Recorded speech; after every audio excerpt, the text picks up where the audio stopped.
Megatrack 1992 to 1995. From time to time we talk about forgotten concept cars, interesting cars that, for various reasons, have not received serial embodiment. The French Megatrack can be conditionally called serial, but this hardly makes its fate less tragic. After all, he simply did not have time to appear in time. Although as an idea, it appeared too early.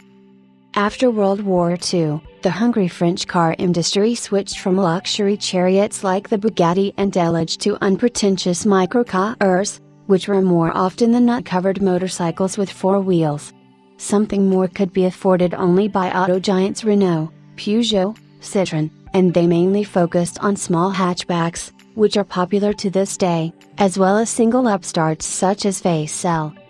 Gradually, France regained its former pre-war greatness, not least thanks to the expressive cars of Citroën, as well as the racing successes of Renault, Peugeot and Alpine. But the love for microcars has already been absorbed.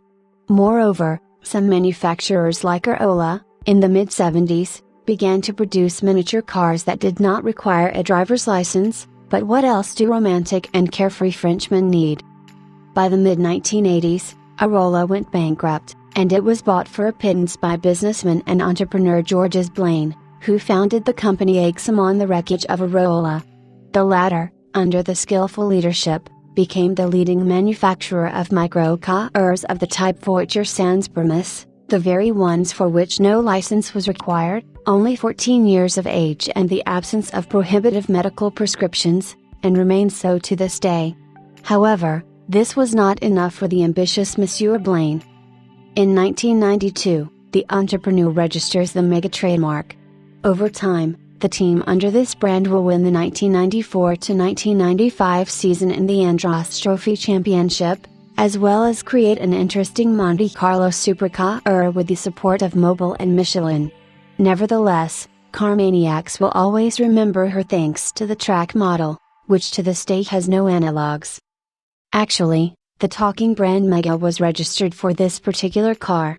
Georges Blaine had been hatching the idea of an SUV supercar, which neither Lamborghini, Ferrari, nor Porsche had, and still does not have, for a long time, but in the framework of the Aixam brand, which produces only small-sized microcars, such a car would look ridiculous. Thanks to the engineering genius of designer Philip Collinson, as well as the valuable advice of rally driver Bernard Darniche, who also fit into the Megatrack project, the idea quickly took on its physical appearance. And already at the 1992 Paris Motor Show, the newly minted car of the newly minted company made its debut. And became a real showstopper. The long, about 5 meters, wide, 2.5 meters, mid-engined coupe had the proportions of a classic supercar of the period. The only thing that did not fit in my head was the huge 20-inch wheels. The Lamborghini Diablo had, for example, 18-inch wheels, as well as the blatant ground clearance. In those years, supercars already liked to strike the bottom against any unevenness, so 220mm Megatrack seemed a bit crazy. But the air suspension made it possible to increase the ground clearance up to 300mm. Technically, the car was more or less similar to most supercars of that time. It was based on a spatial tubular frame, the suspension was on double wishbones, behind the backs of the riders. Attention, of the four-seater saloon was a 12-cylinder engine. In the case of the Megatrack, the engine was a 6-liter, from the Mercedes W140, as was the automatic transmission. At the same time, the all-wheel drive system Mega engineers had to develop independently, since all-wheel drive S-classes did not exist at that time. The engine cooling system, which had to be rebuilt using 4 electric fans, also brought trouble to the French. Despite the mass of more than 2 tons, Megatrack possessed quite supercar aerodynamics. Acceleration to hundreds took about 6 seconds, and the maximum speed reached 250 km per hour. Moreover, to reach these indicators, the car did not need a road flat as a table, which favorably distinguished it from its competitors. Rather, from other supercars. After all, Megatrack simply had no direct competitors.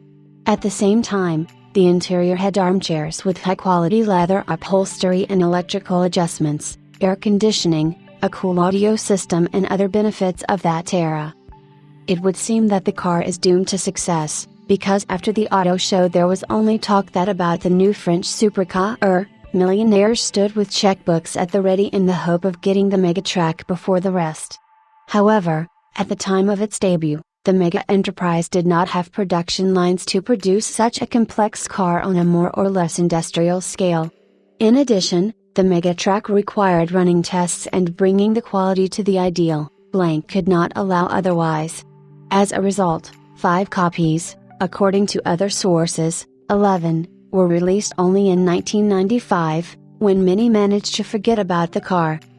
Each sold copy of Megatrack cost about $400,000, but even such prices could not cover the costs of its creation and production. Having later tried his luck with the more traditional sports coupe Mega Monte Carlo, Georges Blanc abandoned his attempts to conquer the world of supercars, and Mega quietly entered AXM.